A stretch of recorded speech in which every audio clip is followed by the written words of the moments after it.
الفلاسفة الغربيين مرات عديدة ما بين سنة 1992 وسنة 2003، فقيمه بهذا الكلام: هناك من الناس من يسكره الحكم، والحكم كان يجعله حزينا.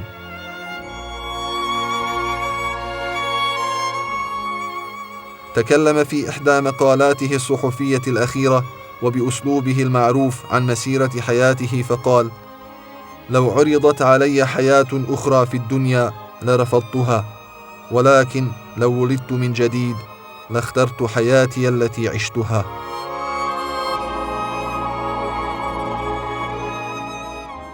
استقال الرئيس عزت بيغوفيتش في شهر يونيو حزيران سنة 2000 من جميع المناصب، وقد ألمت به السنوات الشاقة من حياته، وظهرت بوادر المرض والتعب على جسمه.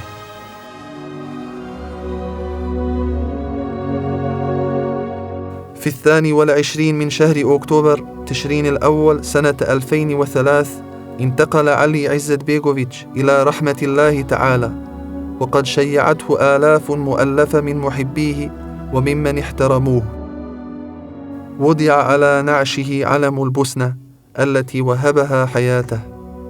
دخل علي عزت بيغوفيتش تاريخ البوسنة، وترسخ اسمه في ذاكرة البوشناق وغيرهم من الشرفاء المحبين للبوسنة والمؤمنين بأن لها مستقبلا مشرقا، دولة شكلها كالقلب، وفيها يحيا أناس أقوياء طيبون.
Po izlasku iz Fočanskog zatvora koncem novembra 1988. godine Alija Izetbegović se potpuno posvetio obitelji. Nastojao je popuniti emocionalnu prazninu koja je nastala na objema stranama kao rezultat njihove 5,5 godina duge prinudne razdvojenosti. Osobitu radost činile su mu unučice, kojih je sada imao 5.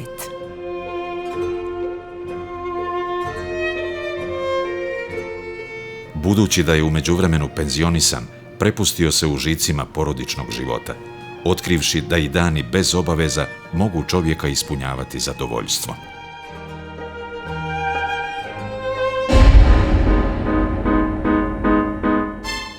No, to ležerno stanje nije potrajalo. Poremetilo ga je zaoštravanje prilika u zemlji koju su nacionalističke elite razgrađivale po šnitu svojih ekskluzivnih interesa. Na jugoslavenskim horizontima nakupljao se sve gušći mrak. Sistematskim mitologiziranjem i krivotvorenjem prošlosti zbijano je jedinstvo najbrojnije nacije, kojoj je njen vođa obećavao rat i pobjedu. 6 vekova kasnije, danas, opet smo u bitkama i pred bitkama. One nisu oružane, mada i takve još nisu isključene. U društvenu stvarnost Jugoslavije srpsko je rukovodstvo uvelo metode i vaninstitucionalnog nasilja kroz takozvane mitinge istine, antibirokratsku, jogurt i balvan revoluciju, bezdušno zloupotrebljavajući lakovjernost mase. Takvi postupci su višenacionalnu zajednicu neumitno gurali u raspad i krvoproliće. Bosna i Hercegovina je bila posebno ranjiva zbog svoje složene nacionalne strukture. S tadašnjim republičkim rukovodstvom ona je tavorila na margini odlučivanja u saveznoj državi kao strateška rezerva Beograda. Uviđajući da u raspletu jugoslavenske krize nad Bosnom lebdi prijetnja njenog utapanja u sve češće spominjanoj takozvanoj Velikoj Srbiji, Alija Izetbegović je potkraj 1989. godine s nekolicinom pouzdanih prijatelja pristupio formiranju političke stranke. U martu 1990. godine 40 intelektualaca potpisalo je proglas o neophodnosti političkog organiziranja muslimanskog naroda. Slijedom te inicijative u sarajevskom hotelu Holiday Inn 26. maja 1990. godine formirana je stranka Demokratske akcije. Osjećajući raspoloženje u bazi muslimanskog naroda, Alija Izetbegović je na osnivačkoj skupštini posebno naglasio sljedeći stav. Siguran sam da tumačim najdublja osjećanja muslimanskog naroda ako kažem da on neće dozvoliti komadanje Bosne. Sramni sporazum Cvetković-Maček o podjeli ove zemlje je mrtav. Zato je garancija snaga koja se danas rađa u ovoj sali. Oduševljenje tim Izetbegovićevim riječima bilo je snažno jamstvo da Bosna i Hercegovina ovoga puta neće šaptom pasti. Pobuđujući pouzdanje i ponos u širokim slojevima naroda, stranka Demokratske akcije se nezaustavljivo širila Bosnom i Hercegovinom, ali i Sandžakom, Kosovom, Hrvatskom, Zapadnom Evropom i Sjevernom Amerikom, svugdje gdje su živjeli Bošnjaci. Izrazito mirotvornim nastojanjima, ali i odlučnošću da brani punu ravnopravnost Bošnjaka u višenacionalnoj Jugoslaviji, SDA je zadobivala planetarnu popularnost. U to vrijeme Jugoslavija je postala odveć skučena za teritorijalne apetite nacionalističkih vrhuški. Velikosrbi su čvrsto planirali zajaziti cijelu Bosnu i Hercegovinu, proklamirajući ratni poklič svi Srbi u jednoj državi. S druge strane, i koncept takozvane Velike Hrvatske zanosio se istom ambicijom. Bosnu su dakle svojatali i sa istoka i sa zapada, što je, osim mogućeg sukoba suparničkih strana, podrazumijevalo i opasnost njihovog sporazuma o podjeli naše zemlje. Najuže vođstvo stranke bilo je svjesno realnosti i te opcije. Na krilima osnažene samosvijesti muslimanskog naroda, SDA je na prvim višestranačkim izborima 18. novembra 1990. godine izvojevala glatku pobjedu i postala najmasovnija politička snaga u zemlji. Od 240 poslaničkih mandata u Republičkom parlamentu osvojila je 86, a od 7 članova predsjedništva 3 su bila sa njene liste. Budući da su većinu glasova u svojim nacijama dobile Srpska demokratska stranka i Hrvatska demokratska zajednica, vlast su mogli formirati isključivo izborni pobjednici. Nažalost, koalicija pobjedničkih nije bila i koalicija saglasnih stranaka. SDA je bila autentično bosansko-hercegovački opredjeljena, dok su SDS i HDZ bili eksponenti nacionalnih centrala iz susjednih država, koji su ovu zemlju promatrale kao plijen, a ne kao domovinu i primarnu državu svojih sunarodnika preko Drine, odnosno preko Une. Osobito je nepomirljiv bio velikosrpski diskurs, koji se u pravilu izražavao direktivnim tonom. Jedini izlaz na ovim prostorima za svi u nas je demokratija u tim svim sredinama, u svakoj od tih republika. To je jedini izlaz. Nije izlaz ostvarenja nacionalnog programa. Ne može se nacionalni program, niti parola svi Srbi u jednoj državi ostvariti da to ne ide preko desetina i stotina hiljada leševa. To ja da kažem ovdje, bez obzira na to što nisam siguran da ću biti poslušan, ali hoću na koncu konaca radi istorijske odgovornosti za ovu stvar. Ima jedino jedno rješenje koje vodi, a to je evropsko rješenje. Tražiti da slobode, da se Srbin u u Bogojnu osjeća tako slobodan, ima da takav ima sva prava kao što ima u Kragujevcu. To je jedino rješenje. Sve drugo vodi direktno haosu i ratu. Predsjednik Izetbegović se koristio svakom prilikom da domaću i međunarodnu javnost upozori na opasnosti što su se sve gušće nadvijele nad Bosnom i Hercegovinom. Bosna i ranije znala i za rat i za mir. Ono međutim što sadašnju situaciju čini iznimnom i bez upoređenja, to je što rat koji se nama prikazuje ne bi bio običan rat. Rat u današnjoj Bosni bio bi totalni rat, a mnogi važni akteri događaja toga ili nisu svjesni ili se ponašaju kao da nisu svjesni.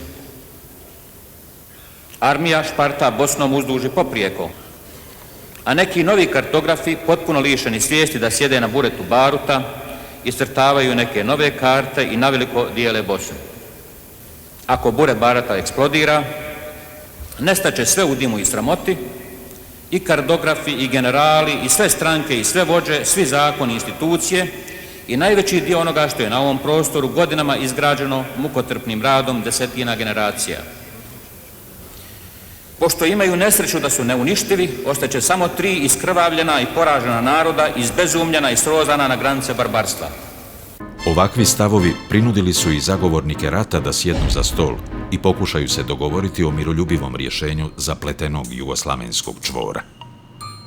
U ovom društvu osoba koje su bile obuzete interesima, Alija Izetbegović se jasno izdvajao kao čovjek uvjerenja. Staloženošću i iskrenim nastojanjima da se dokuči častan rasplet i izbjegnu nasilje i rat, on je odudarao od prilika u kojima se nalazio i od ljudi koji su ga okruživali. Uostalom, Izetbegović, jedini među predsjednicima jugoslavenskih republika, nikada nije bio član komunističke partije. Međutim, mir u Jugoslaviji nije više imao izgleda, budući da je političko, intelektualno i duhovno vođstvo Srbije već donijelo odluku o redizajniranju međunacionalnih granica pomoću tenkovskih gusjenica JNA. Zbog toga su Slovenija i Hrvatska početkom 1991. godine najavile izlazak iz Jugoslavije i proglašenje nezavisnosti svojih država. Kada su to i učinile, Beograd je poslao vojsku da ih pokori, no srpski ekspanzionizam naišao je na žestok otpor, naročito u Hrvatskoj.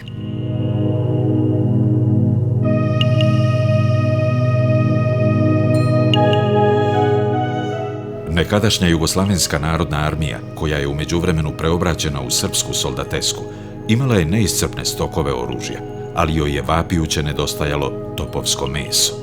U takvoj situaciji predsjednik Izetbegović povukao je ljudski hrabar i državnički vidovit potez. Govorim vam u svoje lično ime i u ime predsjedništva Bosne i Hercegovine.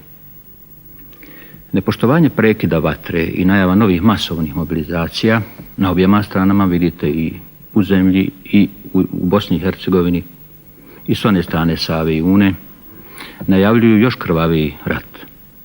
Dakle, najavljuju nam još više mrtvih, još više ranjenih, zatrpanih po ruševinama, žednih na zgarištima, još više razornih gradova, naselja i sela. Ovo što se događa je djelo bezumnih ljudi. Naša dužnost građana u Bosni i Hercegovini bila bi da na svaki način spriječimo ovo krvoproliće. Dakle, uzdržite se od toga, odbijte da učestvujete u tome.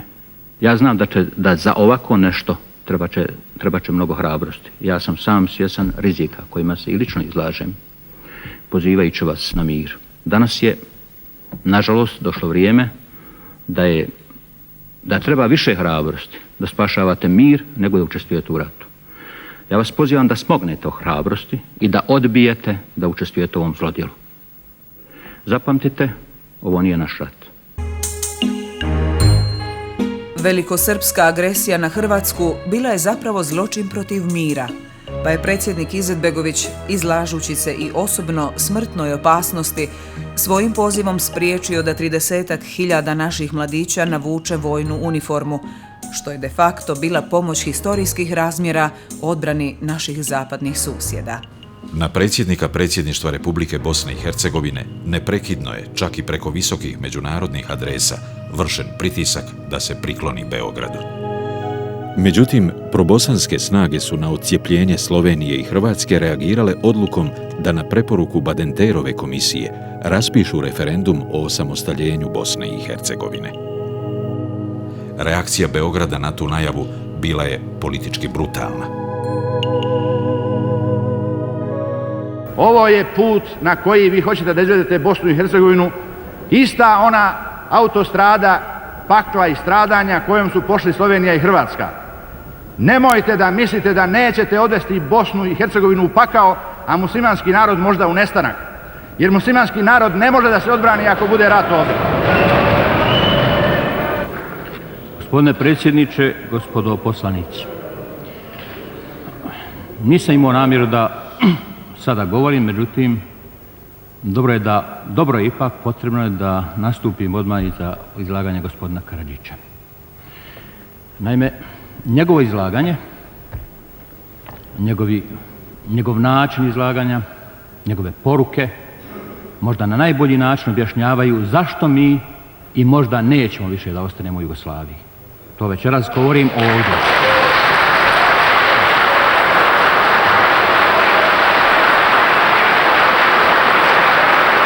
I još nešto.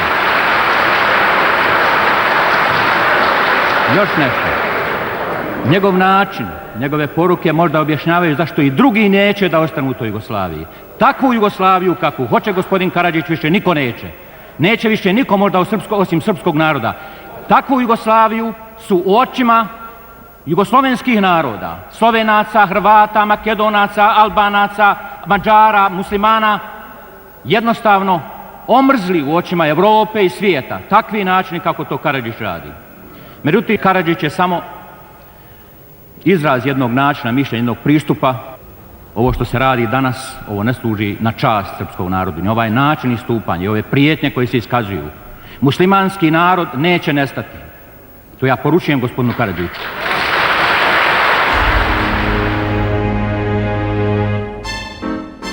Poslanici SDS-a su nakon ovoga izašli iz Republičke skupštine i povukli se u takozvane srpske autonomne oblasti u kojima nije poštivan legitimitet i pravni poredak bosansko-hercegovačke države.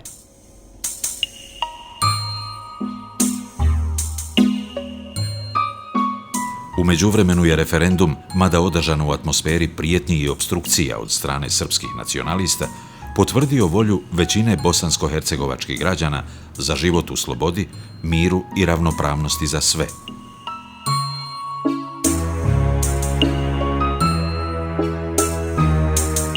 U bijesu zbog nepokornosti većine, SDS je na ulice Sarajeva 1. marta 1992. izveo svoje od ranije organizirane teroriste, barikadama presijekao grad i paralizirao život u njemu. Bio je to zapravo početak štabski isplaniranog pokušaja rušenja ustavnog poretka, koji su građani osujetili masovnim izlaskom na ulice. Evropska unija je priznala nezavisnost Bosne i Hercegovine 6. a Sjedinjene Američke Države 7. aprila 1992. U maju iste godine, na jarbolu pred Palačom Ujedinjenih nacija u Njujorku, zavihorili su se zlatni ljiljani. Nezavisnost je morala biti iskupljena borbom. Iz Srbije, Crne Gore i dijelova Bosne i Hercegovine pod okupacijom srpske vojske krenula je agresija na našu zemlju. Mada nenaoružan, narod se listom digao na odbranu. Imajući jasnu viziju o onome šta će se u Jugoslaviji dešavati narednih godina, predsjednik Izetbegović je u junu 1991. inicirao osnivanje Vijeća nacionalne odbrane. Slijedom njegovog političkog uvida u buduće događaje, formirana je i Patriotska liga. Politiku što ju je formulirao i vodio predsjednik Izetbegović zdušno su podržavale i masa i elita. Planirajući agresiju, Beograd je preko svojih saveznika u Vijeću sigurnosti Ujedinjenih nacija isposlovao embargo na oružje. 3 od 5 svjetskih sila opravdavale su tu nepravednu rezoluciju frazom da bi više oružja u Bosni automatski značilo i više rata.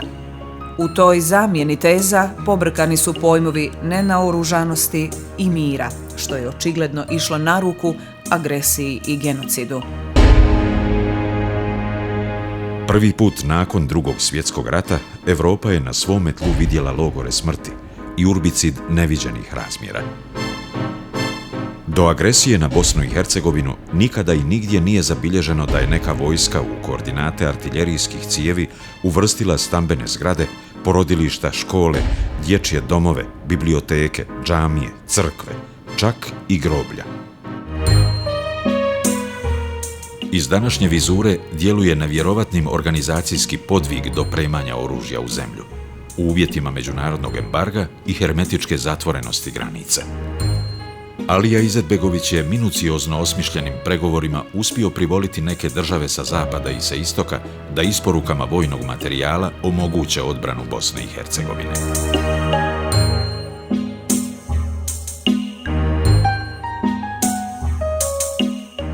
No, među najmoćnijim državnicima bilo je i onih koji su pristali uz srpskog agresora.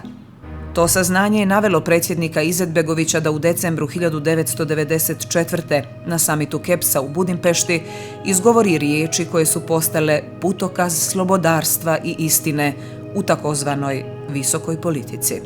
Zapad podcjenjuje ovo što se događa u Bosni. On na brutalnu agresiju, genocid i koncentracione logore reagira takozvanim humanitarnim odgovorom, koji se pretvorio u dvostruku ucjenu za naš narod. U oslobodilačkim ratovima ima neke neuhvatljive veličine koja se opire analizama. Naš narod se bori za slobodu, ili više od toga, za opstanak. Takva borba se obično teško vodi, ali teško i gubi. Nijedan oslobodilački rat u posljednjih 50 godina nije izgubljen. Ne vidim zašto bi bio naš. Niko i ničim ne može prisiliti 150.000 vojnika da polože oružje. Preporučio bih svakome da o ovoj činjenici vodi računa, i zbog nas, i zbog sebe. Bosanski vojnik se u odbrani zemlje suprotstavio do zuba naoružanoj zločinačkoj soldateski i porazivši je na bojnom polju, još jednom je potvrdio drevnu spoznaju da pobjedu u ratu ne postiže brojnija niti bolje naoružana vojska, već ona koja u bitke ide jača u srcu.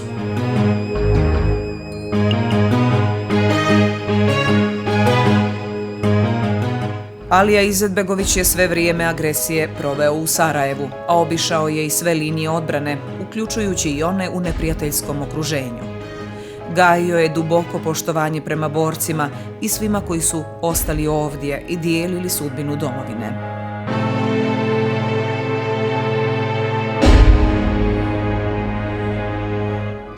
Neravnopravna, ali slavna borba za slobodu stajala je ovu zemlju 200.000 ljudskih života. Kroz tu surovu činjenicu svakom eventualnom neprijatelju Bosne upućena je poruka da ovaj narod smatra časnijom smrt na nogama nego život na koljenima.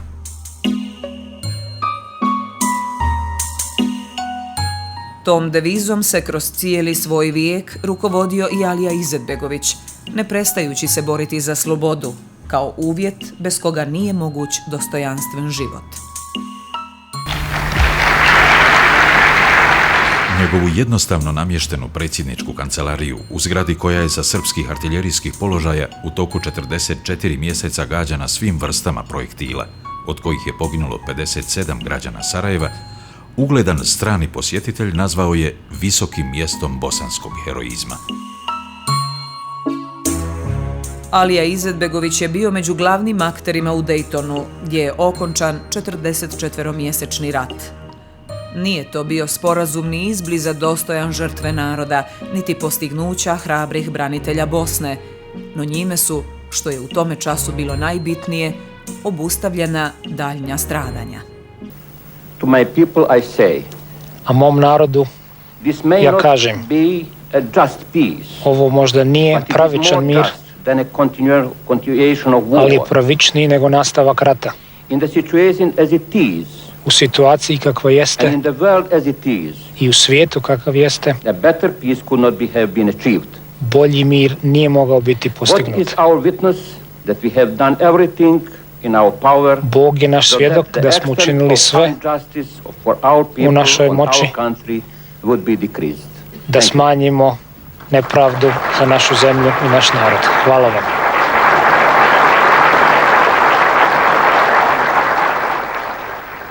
Za svoje planetarno popularne knjige Islam između istoka i zapada, Islamska deklaracija, Problemi islamskog preporoda, Moj bijeg u slobodu, Sjećanja i druge, dobivao je priznanja sa svih strana, među kojima nagradu foruma Crans-Montana za unapređenje ljudskih prava i medalju Centra za demokraciju iz Vašingtona. Bio je široko uvažavan kao mislilac neosporne umne snage, no on je iznad svega cijenio ono što su o njemu kao čovjeku mislili njegovi sunarodnici i njegovi sugrađani.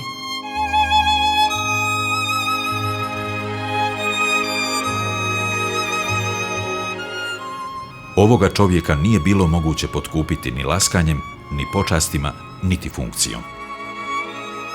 Jedan filozof sa zapada koji se sa Izetbegovićem susreo 10-tak puta između 1992. i 2003. godine zapisao je i ovakvu ocjenu. Postoje ljudi koje moć opija, njega moć čini tužnim.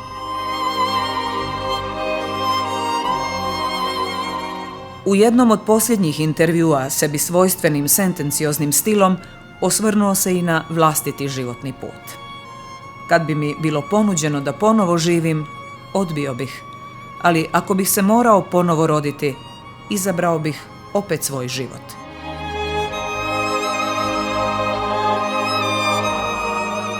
Pritisnut životnim tegobama, bolešću i godinama, predsjednik Izetbegović se u junu 2000. godine povukao sa svih funkcija.